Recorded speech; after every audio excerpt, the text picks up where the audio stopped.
দেশে যখন তেলের সংকট, তখন সংসদে তেলের তো অভাব নাই, তাই না? আবার এই সময় যখন দেশে সারা বাংলাদেশে যখন শিশুদের হাম নিয়ে মৃত্যু হার বাড়ছে, প্রতিদিন মারা যাচ্ছে শিশু, ছোটো ছোটো শিশুরা, ঠিক তখনই দেখেন যে ইস্যু কি এখন হলো হকারদের রাস্তায় হকারদের বসানোর জন্য মানে স্থায়ী বন্দোবস্ত তৈরি করা। আসলে মানে হচ্ছেটা কি? এগুলো তো জাতীয় প্রবলেম ছিল না, এগুলো তো জাতীয় প্রবলেম, এগুলো নিয়ে তো সংসদে তো উত্তাল ওঠার কথা না, সেগুলো বাদ।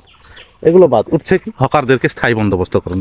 আর এইভাবে দিচ্ছে কেন? সবাইয়ের দিক না দিয়ে একেবারে কার্ড বানায় দিয়ে সচিব আমলারা সবাই বসে বসে থাক, প্রতিদিন কার্ড রিনিউ করবে আর বসে বসে বসে বসে খাবে, আর তাদের নিজেদের গাড়িগুলো রাস্তায় চালাইতে পারবে না, সন্ধ্যার পরে যায় বাসায় যায় গাড়িগুলো হ্যাঁ, এক সময় দেখবেন যে ভাঙারি দোকানে বেঁচে দেবে, তার ইনকাম তো থেমে থাকবে না। আসলে এটা কি স্থায়ী বন্দোবস্ত হচ্ছে?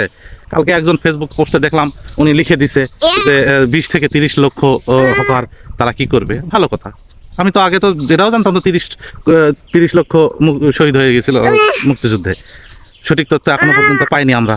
তো এখন হঠাৎ করে দেখি এক তথ্য বলতে 4 থেকে 5 লক্ষ হকার্স, আর পরে আবার দেখলাম সেটা 20 থেকে 25 লক্ষ হয়ে গেছে। হকার্সদের পরিবার কেমনে চলবে, তারা নিশ্চয় হয়ে যাবে। ও ভাই, জিরো টলারেন্সে যখন মাদক যখন নিয়ন্ত্রণ করতেছেন, মাদকের সাথে এই বাংলাদেশের কত পরিবার জড়িত, তাহলে এটাও থাক, সমস্যা নাই, মাদকের গুলোও থাক, সব থাক। হ্যাঁ, একটা বাজারে বা একটা রাস্তার ধারে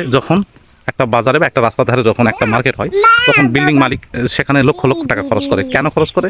সেখানে একটা নির্দেশনা মেনে খরচ করে এবং সে প্ল্যান পরিকল্পনা পাস করে নি। এবং দেখা যায় যে রাস্তার সামনে কিছু জায়গা ছেড়ে দিতে হয়, রাস্তা বড় হওয়া বা প্রশস্ত হওয়া নিয়ে পরবর্তীতে ইস্যু থাকে, তো এখানে ছেড়ে দেয়। অথচ আপনি দেখবেন আঞ্চলিক কিছু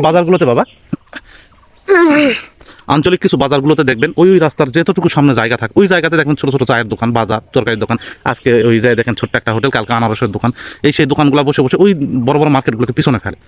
আস্তে আস্তে যেই দোকানের সামনে কাপড়। আচ্ছা, আরেকটা জিনিস আপনাদের বলি, যখন দেখবেন যে একটা মার্কেটের সামনে, আমার মার্কেটের সামনে ধরে নেন যে আমি ওখানে ফাঁকা জায়গা আছে, স্পেস গাড়ি রাখার জায়গা আছে, ওইখানে দেখতেছি একদিন ওই সন্ধ্যার পরে এই প্রায় 7টার পরে দেখি একজন নিয়ে আসছে কলমি শাক নিয়ে আসে বসছে, বয়স্ক মানুষ, সবাই মিলে দেখে শুনে তো তার প্রতি সহানুভূতির স্বরেই সবাই 1 কেজি 2 কেজি করে শাক কিনলো।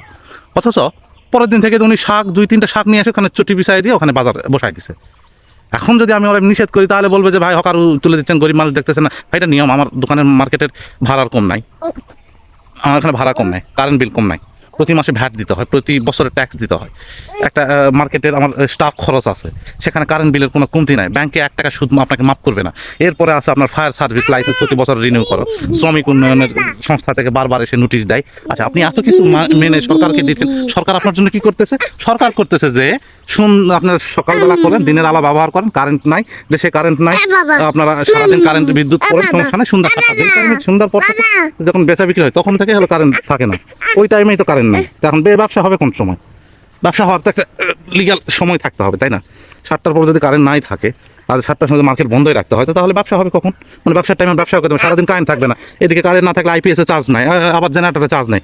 ভাই, দিনের পর দিন তো এভাবে চলতে পারে? এগুলো ইস্যুগুলো তো আসলে মারাত্মক কিছু, এগুলো নিয়ে সংসদে আলোচনা না হচ্ছে। সরকারদের হকারদের নিয়ে বসে গেছে, অথচ এই হকারদের কি ভাগ দেয়? এরা ট্যাক্স দেয়? ফায়ার সার্ভিস আছে এদের কি কোনো লাইসেন্স আছে? তাহলে এরাই হলো মানে প্রধান সারির ইনকামের বন্দোবস্ত নাকি এগুলো? আসলে এইভাবে একটা দেশ চলে না, এভাবে দেশ কেমনে চলে? এত খরচ করে, এত বিল্ডিং মালিক খরচ করে নিয়ম নীতি মেনে তারা বিল্ডিং করছে, সেখানে মার্কেটে দোকানপাটগুলো নিয়ম নীতি মেনে বছরের পর বছর ভ্যাট ট্যাক্স দিয়ে তারা ব্যবসা চালানোর চেষ্টা করে, সবার হাঁসফাঁস অবস্থা।